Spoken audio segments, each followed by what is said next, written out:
My annoying vegan daughter stormed into the steakhouse I work at, screaming I was an animal murderer. She got me in trouble at work, so I sent her to live with my meat-eating grandparents on their farm. My daughter has turned vegan about 6 months ago, and she has made it her mission to shove it down everyone's throats. The thing is, my wife and I have genuinely tried our best to accommodate it and have gone as far as having a vegan family dinner night twice a week, buying vegan groceries for her. And for her birthday, we went to a vegan restaurant. We have also tried learning about veganism, and my wife has tried going vegan, but it wasn't for her. Personally, I can support the cause, but this lifestyle just isn't for me. I love steak too much. But the problem seems to be that my daughter is incapable of understanding that we do not want to be vegan. If my wife and I are eating meat or dairy, our daughter will take her plate of food and eat upstairs. She also refuses to speak to us for the duration of the day if she sees us cooking something non-vegan. We have even had to buy her a spare fridge to keep vegan products in because she claims she will not keep her healthy, cruelty-free food alongside the disgusting murder meat. She will not stay in the same room as us if we are eating meat, meaning we only eat as a family twice a week on vegan dinner night. She is also very vocal about how great veganism is and what cruel animal colors my wife and I are. We have tried to talk to her a few times gently about her behavior, but each time she says she just cared about animals. The main argument my daughter and I are having right now is the fact that I work in a steakhouse, and she let me know this was a problem very early on in her vegan journey. I told her I was sorry, but I had been working in that steakhouse for a decade and have built up a very secure job with pretty good financial stability. I also absolutely love steak, and every now and again my job will allow me to bring home a steak at the end of the day for dinner. My daughter has seen me enjoy this steak many times, and it drives her crazy each time. Well, about 2 weeks ago, I brought home a steak and was having it with dinner, and my daughter, upon seeing it, said the next time I do this, she will boycott the restaurant. I laughed, thinking it was a joke, but she went upstairs not saying anything else. I honestly forgot that conversation even happened, and 2 days ago, I brought home steak again. My daughter didn't say anything, but it's now clear she was planning something. The very next day, which was yesterday, she stormed into the restaurant with a huge sign demanding to shut down this steakhouse for animal cruelty. When the manager tried to tell her to leave, she started recording the entire thing and called out specifically for me, telling me she is ashamed of me for supporting the culling of animals. She stayed in the restaurant for about 20 minutes, screaming and yelling about animal cruelty and how veganism is the way forward, distracting the customers, which led to a few of them leaving. I was reprimanded heavily in the office after this and was told if another incident like that happens, I will be fired. I was so embarrassed, even ashamed of my own daughter, but mostly angry. I came home and got into a huge argument with her about it, calling her disrespectful and entitled and that she could have gotten me fired. She retorted back saying that maybe I should get fired from that slaughterhouse. I told her that the slaughterhouse is what puts food on the table for her. We ended up getting nowhere with the conversation, but when dinner came around, it happened to be family vegan night. My daughter came down excited for the food, not paying any attention to our interaction earlier and acting like nothing was wrong. She was very, very surprised to see an 8-ounce steak on all of our plates, including hers. So upon coming downstairs and seeing a juicy and mouth-watering 8-ounce ribeye steak cooked to medium rare perfection, my daughter asked me what this was. My wife and I responded that this was just a little replacement for family vegan dinner night, as we all thought it would be best for her to learn that respect goes both ways. We told her that she will show us the respect we have shown her and respect our choices. She did not take this lightly, however, and when I held the plate with the steak out for her, she literally backed away and gasped, like she had just seen a ghost. I told her to come around and eat the steak. I told her that this steak was good and the cow did not die in vain. She ended up screaming how we are awful human beings and whipped her phone out to take pictures of my wife and I eating steak, acting like we are some criminals. My wife and I did not hesitate to pose for the camera, however, which made my daughter very angry as she asked us how we could eat our own. My wife then made a joke, saying, "Are you calling me a cow? Don't be fat-phobic, darling." I chimed in with, "The only thing that's fat here is this steak. Look at how thick it is. It's too good, you should really try some." My wife and I's sarcastic ways were getting on our daughter's nerves way too much by this point, and seeing us make fun of the cause she was fighting for made her go berserk. She broke down and started crying, and my wife was going to go and comfort her. But before she could even stand up from her seat, our daughter went into a rage and opened our fridge. She put on some gloves and started removing every single meat and dairy product and started throwing it in the bin. When she started doing this, my wife grabbed her hands and got her to stop. And at this action, our daughter tried to literally bite my wife's hand. I felt perplexed watching this because I wanted to physically restrain her, but I could not bring myself to use any sort of force against my daughter. I opted to go over and instead just hug my daughter as tight as I could, making it so she couldn't do much except hug me back. She tried to claw at me, but I wouldn't let go, and she ended up calming down after a few minutes. When I pulled back, I could see the tears rolling down her cheeks. and I asked her to talk privately for a moment. She said yes, and we went for a walk. During this walk, we discussed everything about her veganism and why she acts so extreme. She ended up telling me that she just really wants a vegan family, and that her best friend is also vegan, and she ended up managing to convert her entire family into veganism, so she wanted to do the same. She just had no idea how to go about it. I told her that I was sorry, but there was no way we were going to do that, and she was going to have to accept it. She ended up saying she was not okay with this and that she is passionate about veganism. She can't see herself living with people who are not vegan and who endorse animal cruelty. The thing is, no amount of trying to convince her that my wife and I do not support animal cruelty got through to her, and a few days later, after seeing my wife and I eating a steak yet again, she asked to move out, despite only being 16. So my wife and I are sending her to my grandparents. We told our Jenna they were vegan. They're absolutely not. And she was thrilled to go live with like-minded people. My grandparents, Grandpa Pete and Grandma Martha, live on a small working farm in rural Wisconsin. They raise chickens, have a couple of cows, and Grandpa Pete still hunts deer every fall. They're the furthest thing from vegan you could imagine. They make their own butter, collect eggs daily, and Grandma Martha's famous venison stew is a family tradition during the holidays. I called them to explain the situation, and they agreed to take Jenna for the summer, thinking it might be good for her to see where food actually comes from. They promised to be gentle with her but honest about their lifestyle. They saw it as an opportunity to help Jenna understand the reality of food production and potentially develop a more balanced perspective. We drove Jenna to the farm last weekend. The 5-hour drive was actually pleasant since Jenna was excited about going to live with fellow vegans. She chatted happily the whole way, making plans for all the vegan cooking she would learn and how she might even start a garden with my grandparents. I felt a little guilty about the deception, but honestly, after the steakhouse incident, I was at my wit's end. When we arrived, my grandparents greeted us warmly. Grandpa Pete was wearing his usual flannel shirt with a fishing hook pin on the collar. Grandma Martha had just finished baking what I knew was her famous buttermilk biscuits, but she cleverly didn't mention the ingredients when offering them. The farmhouse smelled like it always did, a comforting mix of fresh bread, simmering soup, and the faint, earthy scent that comes from living close to the land. Jenna was at all smiles as she hugged them both. Dad says you guys are vegan too. I'm so excited to learn your recipes. My grandparents exchanged a quick glance, but played along. We've got lots to teach you about food, Grandma Martha said carefully. I helped bring daughter's bags to the guest room while Sandra chatted with my grandparents in the kitchen. The room overlooked the chicken coop, but the chickens were in their hen house for the evening, so my daughter, Jenna, didn't notice. I figured she'd discover the truth soon enough, but I hoped by then she'd be settled in and maybe learn something. As we were saying our goodbyes, my daughter Jenna was practically bouncing with excitement. This is going to be the best summer ever. Finally, I'll be with people who understand. I hugged her and said, just keep an open mind while you're here, okay? She rolled her eyes. Unlike you and Mom, I already have an open mind. On the drive back home, Sandra expressed doubts about our plan. Do you think this is really going to work?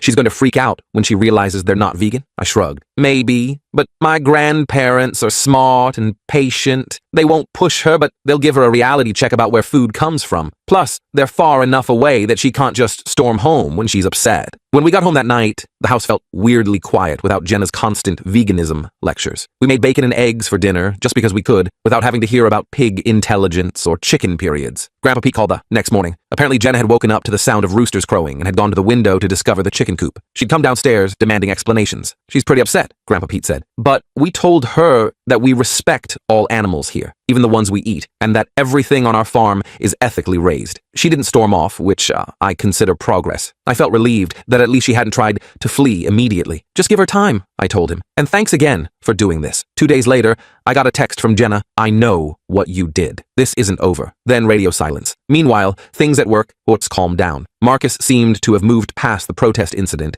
and customers had stopped asking about that crazy vegan girl. I was just starting to relax when I got a call from Grandma Martha a week into Jenna's stay. You might want to sit down for this, she said, and my stomach immediately nodded. What happened? I asked, bracing for the worst. Well, Jenna tried to free the chickens last night. I groaned. How many got out? All 23 of them. But that's not the interesting part, Grandma Martha continued. When the neighbor's dog came running into the yard after the chickens, Jenna panicked and started herding them back into the coop to protect them. I couldn't believe what I was hearing. She put them back, every last one, and then she stood guard with a broom until your grandfather chased the dog away. Grandma Martha chuckled. She was in tears afterward, saying she didn't realize how dangerous it was for them outside the coop. It was a small victory, but it gave me hope. Maybe this summer on the farm would help Jenna understand the complexity of our relationship with animals rather than seeing everything in black and white. That hope was short-lived. The next day, Grandpa Pete called to tell me Jenna had contacted her friend Taylor, who was organizing an online campaign against my grandparents' farm. They had already received several angry messages on their farm's Facebook page, and someone had left a negative review calling them animal abusers. Grandpa Pete wasn't angry, just concerned. She's a teenager with strong convictions. I respect that, but she needs to understand there are consequences to actions like this. I promised I would talk to her. When I called Jenna, she refused to speak to me at first, but eventually took the phone from my grandmother. "You lied to me," she said immediately. "I did," I admitted, "but only because you weren't willing to listen or compromise. Attacking Grandma Martha and Grandpa Pete online isn't okay, Jenna. They've done nothing but open their home to you. They kill animals," she hissed. "They raise animals with care and respect," I countered. "Have you even bothered to learn about their farming practices? Or are you just assuming the worst because it fits your narrative?" I could tell Jenna was fuming on the other end of the line. The silence stretched out uncomfortably before she finally spoke. "Fine, I'll call Taylor and ask her to stop the online campaign," she muttered, her voice tight with barely contained frustration. "Thank you," I said, trying not to sound too relieved. "Just give the farm a chance, okay? That's all I'm asking." She hung up without saying goodbye, the abrupt disconnect emphasizing her anger. I sighed heavily, rubbing my temples before calling my grandparents back to let them know Jenna would hopefully be calling off her friend. Grandma Martha sounded optimistic, her voice carrying that characteristic warmth that had always comforted me as a child. "Don't worry too much," she said. "Your grandfather has been taking her around the farm this morning. She might be coming around, little by little. You know how teenagers are. They need time to adjust to new ideas." I wasn't convinced, but thanked them again for their patience with my difficult daughter. When I told Sandra about the chicken escape in the online campaign, she looked worried, her forehead creasing in that way it always did when she was truly concerned. "Maybe this wasn't such a good idea, she said, pacing our kitchen. "What if she tries something worse next time? Your grandparents are in their 70s. They shouldn't have to deal with this kind of stress." I shook my head firmly. "My grandparents can handle it. They raised me, remember? And I was no picnic as a teenager either." The memory of my own rebellious years gave me a strange sense of karmic justice now that I was dealing with Jenna. Sandra raised an eyebrow skeptically. "You weren't trying to liberate livestock." "No, but I did throw all of Grandpa Pete's fishing gear into the pond once after watching Free Willy," I admitted with a sheepish smile. Sandra burst out laughing, which helped ease some of the tension that had been filling our home since this whole situation began. The next week passed without incident. I checked in with my grandparents daily, and they reported that while Jenna was still standoffish, she had stopped actively trying to sabotage farm operations. In fact, Grandpa Pete mentioned that she'd started helping Grandma Martha in the garden, focusing on the vegetables and avoiding anything to do with the animals. It was a small step, but I allowed myself to feel cautiously hopeful. Then came the call I'd been dreading. It was Grandma Martha, and she sounded frazzled, her usually calm voice now high with anxiety. "Jenna's gone," she said without preamble. My heart dropped like a stone. "What? What do you mean, gone?" I felt my chest tighten as worst-case scenarios immediately flooded my mind. "She's not in the house. Pete found her bed empty at Nice's. Boss saw you opening eyes dead and that's another that her backpack is missing. We've looked all over the property. She's nowhere to be found." I immediately thought of the worst scenarios. Jenna alone on the highway trying to hitchhike, or lost in the woods surrounding the farm. Images of news stories about missing teenagers flashed through my mind. "Have you called the police?" I asked, already grabbing my car keys from the hook by the door. "Not yet," Grandma Martha said, her voice steadying somewhat. "We found a note saying she's staying with her friend Taylor's cousin, who apparently lives about 20 miles from here. She left a phone number. We're hoping she's actually there and safe." I was simultaneously relieved and furious. The knot in my stomach loosened slightly, but my anger flared. "Did you call the number?" "Yes, but no answer. Grandpa Pete's driving around looking for her now. He's checking the bus station and Taylor's cousin's place, based on the address we found online. I told Grandma Martha I'd leave work immediately and drive up to help search." After explaining the situation to Marcus, who was surprisingly understanding given the previous drama, I rushed home to pack an overnight bag. Sandra decided to come with me, and we were on the road within an hour, the radio silent as we both sat lost in worried thoughts. During the 5-hour drive, I tried calling the number Jenna had left multiple times. It went straight to voicemail each time, increasing my frustration and concern with every unsuccessful attempt. I also called Taylor's parents, who seemed genuinely surprised and concerned when I explained the situation. They confirmed that Taylor did have a cousin in Wisconsin, but didn't have contact information. They promised to reach out to their extended family and get back to me as soon as possible. "She'll be okay," Sandra kept saying, though I could hear the uncertainty in her voice. "She's smart, even if she's being incredibly foolish right now." When we finally arrived at the farm, Grandpa Pete had just returned from his search empty-handed. He looked exhausted, his normally robust frame seeming smaller as he slumped into his favorite armchair, the worn leather creaking beneath him. "I'd checked the bus station and asked around town," he said, running a weathered hand through his thinning white hair. "No one's seen her. I drove by the address we found for Taylor's cousin, but no one answered the door." Just as we were discussing whether to call the police, my phone rang. It was an unfamiliar number with the local area code. I answered immediately, my heart pounding. "Hello?" Mr. Davis? A young woman's voice asked. This is Amanda, Taylor's cousin. Jenna is here with me. The relief was overwhelming, washing through me like a physical sensation. Is she okay? She's fine. She's just, very upset about the farm situation. She showed up on my doorstep this morning, talking about animal rights and exploitation. There was a hint of discomfort in Amanda's voice, suggesting she hadn't expected to be involved in a family dispute. I managed to keep my composure despite wanting to rant about irresponsible teenagers. May I speak with her, please? There was some muffled conversation, and then Jenna came on the line, her voice defensive and challenging. I'm not coming back to the farm, she stated flatly. Jenna, you can't just run away when things don't go your way, I said, trying to keep my voice steady, despite the churning mix of relief and anger I was feeling. That was incredibly dangerous and irresponsible.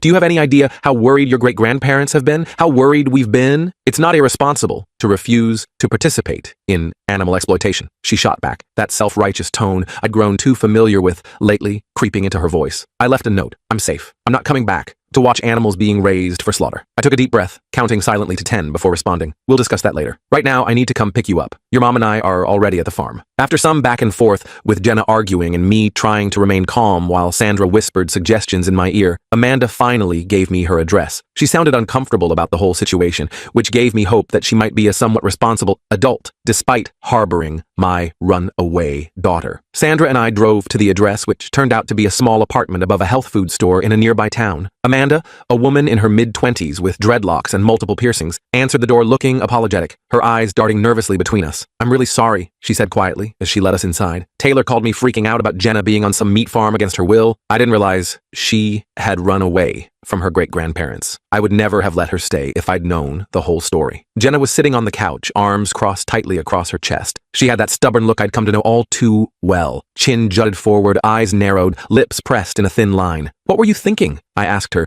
keeping my voice controlled but serious. Do you have any idea how worried everyone was? Grandpa Pete has been driving all over looking for you for hours. I left a note, she muttered, looking down at her combat boots. A note, I repeated incredulously. You're 16. You can't just decide to leave when things get uncomfortable. That's not how life works. I'm not going back there, she insisted, finally meeting my gaze with defiance blazing in her eyes. They kill animals. They raise them just to kill them. It's cruel, and I won't be part of it. Sandra stepped in, her voice gentler than mine. Jenna, running away doesn't solve anything. It just creates more problems. Your great-grandparents care about you, and they were terrified something had happened to you. After a lengthy discussion that involved a lot of teenage eye-rolling, dramatic sighs, and tense negotiations, we agreed to get a hotel room for the night instead of returning to the farm immediately. I hoped that giving Jenna some space might make her more willing to talk rationally in the morning, after we'd all had some time to cool down. At the hotel, Sandra and I took turns trying to reason with our daughter. I explained that while we respected her veganism, she needed to respect that others made different choices. Sandra pointed out that my grandparents treated their animals ethically, unlike the factory farms Jenna watched documentaries about. They had space to roam, proper care, and were treated humanely throughout their lives. But they still kill them in the end, Jenna said,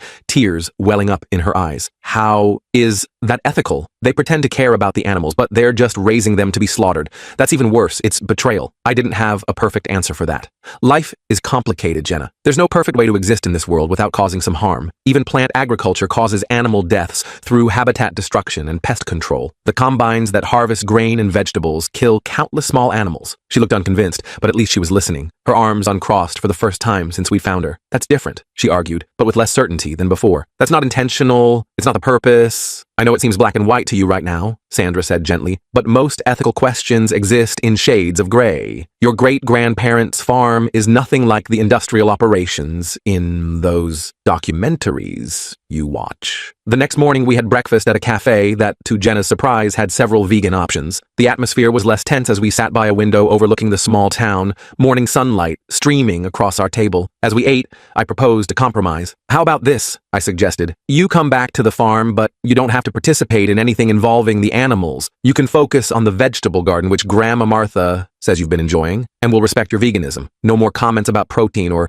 trying to get you to try the eggs. Jenna pushed her tofu scramble around her plate, considering the offer. And, what about when they kill the chickens? Am I supposed to just ignore that? They won't do that while you're there, I promised, though I wasn't entirely sure if that was true. I'd have to talk to my grandparents. And remember, this is just for the summer. You can handle anything for a few weeks. After much persuasion, Jenna reluctantly agreed to return to the farm under these conditions. When we arrived, my grandparents were understanding, if a bit hurt by Jenna's extreme reaction. Grandpa Pete, especially, seemed wounded by the implication that what he'd done his entire life was cruel. We've been farming this way for over 50 years, Grandpa Pete told her, his voice gruff but kind. We respect your different values, but we'd appreciate the same respect in return. We don't force our ways on you, and we'd hope for the same courtesy. Jenna nodded stiffly. The tension was thick, but at least she was willing to stay. I could see her struggle with her principles versus her position as a guest in their home. That night, before Sandra and I headed back home, I had a private conversation with my grandparents about how to handle the situation moving forward. We sat at their kitchen table, the same one where I'd eaten countless meals as a child, sipping tea from the mismatched mugs Grandma Martha had collected over decades. Just be yourselves, I advised. She needs to see that you can care deeply for animals even if you also use them for food, and maybe avoid any processing while she's here. Let her see the day-to-day reality of farm life without the parts she finds most objectionable. Grandma Martha nodded, her silver hair catching the kitchen light. We can do that, and I'll focus on teaching her about the garden. Did you know she's actually got quite a green thumb? She's been germinating heirloom tomato seeds and asking all sorts of questions about organic growing methods. This small positive note gave me hope as Sandra and I drove back home the next day. For the next 2 weeks, things seemed to stabilize. My grandparents reported that Jenna was still standoffish, but was spending hours in the garden and had even started learning to can vegetables with Grandma Martha. She seemed to find satisfaction in the tactile, productive work of growing and preserving food. Then came the watershed moment. Grandpa Pete called me one evening, sounding oddly proud, his voice animated in a way I hadn't heard since this ordeal began. One of our hens was being attacked by a fox this morning, he said. Jenna saw it happening from the kitchen window and ran out there with the garden hoe, yelling and swinging to scare the fox off. Never seen someone move so fast. I sat up straighter, surprised. Really? Is the chicken okay? Got a few feathers pulled out, but she'll be fine. Here's the interesting part. Afterward, Jenna asked me if that's why we keep the chickens in the coop, and I explained the whole predator situation. We had a good talk about protection versus imprisonment. I think she's starting to see some nuance. This was the first breakthrough, but not the last. A week later, Grandma Martha called to tell me Jenna had asked to learn more about the vegetable rotation system and why they planted certain crops together. She was genuinely interested in how the farm worked as an ecosystem, how the chickens' manure enriched the soil, and how certain plants protected others from pests naturally. She's still vegan, Grandma Martha clarified. Makes her own meals separate from ours, but she stopped giving us death glares when we eat eggs. And yesterday she actually asked me questions about my knitting, wanted to know if the wool came from our neighbor's sheep. Progress was slow but steady. By mid-July, Jenna was helping with more farm chores, including collecting eggs, though she made it clear she was rescuing them, not harvesting them for consumption. She'd even named all the chickens and spent time talking to them, which Grandpa Pete found amusing but endearing. He told me she'd joke about checking them all datao, chatting with the ladies, before heading out to the coop each morning. The real test came when one of the cows, Bessie, developed a serious infection. The vet had to be called, and Jenna watched anxiously as Grandpa Pete and the vet worked together to treat the animal. She stayed by the cow's side for hours, helping to administer medication and offering comfort to the distressed animal. She asked a million questions, Grandpa Pete reported later, about how we care for the animals when they're sick, how much the vet costs, whether we'd still get rid of Bessie if she couldn't produce milk anymore. She seemed surprised by how much we invest in veterinary care. What did you tell her? I asked, curious about how he'd navigated this potential minefield. The truth, that Bessie will live out her days here regardless because she's part of the farm family. Grandma Martha hasn't had the heart to cull an old dairy cow in 30 years. We just let them retire to the back pasture. I showed Jenna old Matilda. She's 12 now and hasn't given milk in 3 years, but she's still grazing happily. This revelation seemed to have a profound effect on Jenna. She started asking more questions about how the farm worked, the economics of small-scale farming, and why my grandparents made the choices they did. Rather than simply condemning, she was trying to understand. I could hear the shift in her voice during our phone calls. Less absolutism, more curiosity. By August, something remarkable happened. Jenna called us one evening, sounding thoughtful and reflective, her voice lacking the defensive edge I'd grown accustomed to. I've been thinking a lot about food systems, she said without preamble. I'm still vegan, and I still think it's the best choice for me. But I've realized that Grandma Martha and Grandpa Pete's farm is different from what I saw in those documentaries. Different how? I asked cautiously, not wanting to say anything that might make her retreat into her previous rigid stance. Well, the animals here have good lives. They have space and care and attention. It's not like those horrible factory farms. And Grandma Martha and Grandpa Pete use every part of what they produce. They don't waste anything. She paused, and I could almost hear her organizing her thoughts. I still don't want to eat animals, but I guess I understand their way better now. It's not as black and white as I thought. It wasn't a complete conversion, but it was a huge shift from her previous black and white thinking. I felt a surge of gratitude toward my grandparents and their patient approach. They hadn't tried to change her mind directly. They'd simply lived their values and allowed her to observe. The summer was coming to an end, and we needed to decide about the next school year. Sandra and I drove up to the farm again to discuss the options with Jenna and my grandparents. The farm looked different now, more vibrant somehow, with expanded vegetable beds that Jenna had helped create. To my surprise, Jenna asked if she could stay at the farm until Christmas. Grandma Martha's teaching me about preserving food for winter, and Grandpa Pete said I could expand the vegetable garden next spring if I wanted to, she explained, her eyes bright with enthusiasm I hadn't seen in months. I can do online school, please. I'm learning so much here. My grandparents were amenable to the idea. She's good company, Grandma Martha said, patting Jenna's hand affectionately. And she's teaching us some interesting vegan recipes. Did you know you can make cheese from cashews? It's actually not bad. We agreed to let Jenna stay with regular visits from us and the understanding that she would return home for holidays. As we were leaving, Jenna gave me a genuine hug for the first time in months, her thin arms squeezing tight around my waist. I'm still mad you lied about them being vegan, she whispered, but I'm kind of glad I ended up here. Back at home, Sandra and I adjusted to our quieter house. We still ate meat, but I found myself bringing home steaks less often, not because I felt guilty, but because I'd gained a new appreciation for the source of my food through Jenna's experience. When I did buy meat, I started checking labels more carefully, looking for indications of how the animals were raised. About a month later, I was at work when Marcus called me into his office again. My stomach clenched, remembering the last time this had happened, Jenna's protest still fresh in everyone's memory. "You've got a visitor," he said, looking puzzled rather than angry. In the office was Taylor, Jenna's militant vegan friend. She looked uncomfortable, twisting the strap of her purse in her hands, her usual confident demeanor nowhere to be seen. Hi, Mr. Davis," she said. "I wanted to apologize for helping with that protest thing. Jenna and I have been talking, and she told me about her great-grandparents' farm. It sounds different from what I expected." I was stunned. "Thank you, Taylor. That's very mature of you." She nodded, her gaze meeting mine briefly before darting away. "Jenna said they treat the animals with respect, and she said I should see where my food comes from too, instead of just watching videos online.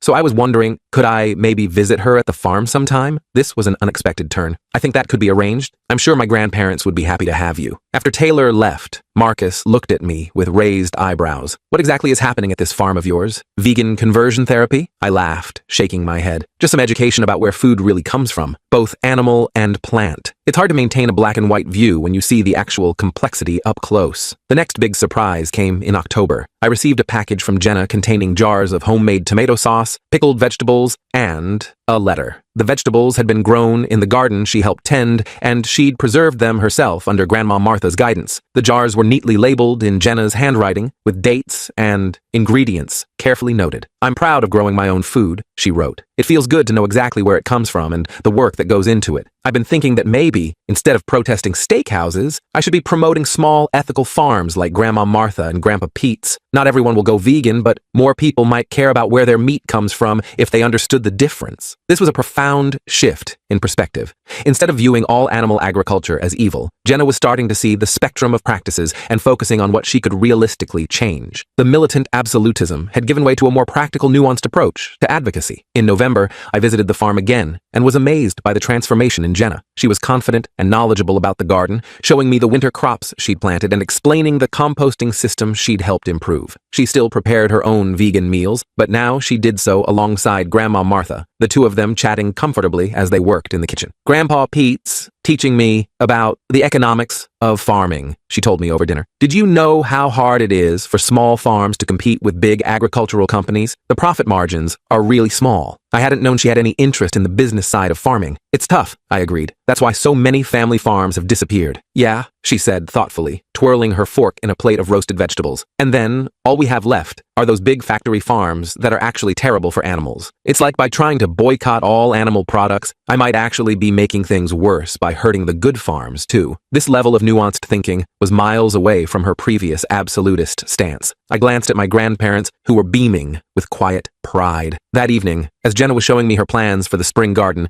she asked a question that caught me off guard. "Dad, do you think I overreacted about your job at the steakhouse?" I chose my words carefully. "I think you felt very strongly about your values, which isn't a bad thing. But yes, I think you took it too far by protesting at my workplace. She nodded slowly. I've been thinking about that. I was so focused on being right that I didn't consider how it would affect you. That wasn't fair. It was the closest thing to an apology I was likely to get, and I appreciated it. Thank you for saying that. It means a lot. When Thanksgiving approached, we had a family discussion about the holiday meal. Traditionally, turkey was the centerpiece of our celebration, but with Jenna's veganism, we needed to find a compromise. To my surprise, it was Jenna who proposed the solution. What if we get a locally raised, ethically produced turkey, but also have several vegan dishes that everyone can enjoy? I can make them with Grandma Martha. Sandra looked at me, eyebrows raised. That sounds reasonable. Are you sure you're okay with us having turkey, Jenna? I won't eat it, she said firmly. But I understand now that my way of eating isn't the only ethical way. It's more important where the food comes from and how it was raised. On Thanksgiving Day, our table was an unusual but harmonious mix. There was a small heritage turkey from a local farm, alongside a colorful array of vegan dishes that Jenna and Grandma Martha had prepared together. Jenna had even made a vegan pumpkin pie that turned out surprisingly delicious. As we sat around the table, I looked at my daughter with pride. She was still vegan, still passionate about animal welfare, but she had developed a more nuanced understanding of food systems and a respect for different approaches to ethical eating. Grandpa Pete raised his glass in a toast to understanding where our food comes from and respecting the many hands that produce it. We all clinked glasses, including Jenna, who added, and to making conscious choices about what we eat, whatever those choices might be. After the meal, as Sandra and I were doing dishes, she nudged me. Your plan kinda worked, huh? She's still vegan, but a much more reasonable one. I nodded, rinsing a plate thoughtfully. I think she needed to see the complexity firsthand. Videos and social media can make everything seem black and white. December brought more progress. Jenna asked if we could purchase a small greenhouse for the backyard at home so she could continue growing some of her own food. She'd developed a real passion for gardening and wanted to bring that back with her when she returned after Christmas. And maybe we can find a local farm for eggs and dairy, she suggested. For you guys? Not for me. But somewhere the animals are treated well, like at Grandma Martha and Grandpa Pete's. I was touched by her consideration. I think that's a great idea. The final test came a week before Christmas, when Jenna accompanied Grandpa Pete to the farmer's market to sell some of their preserved vegetables and eggs. She helped set up the stand and interacted with customers, proudly explaining the sustainable practices used on the farm. When they returned, Grandpa Pete couldn't stop grinning.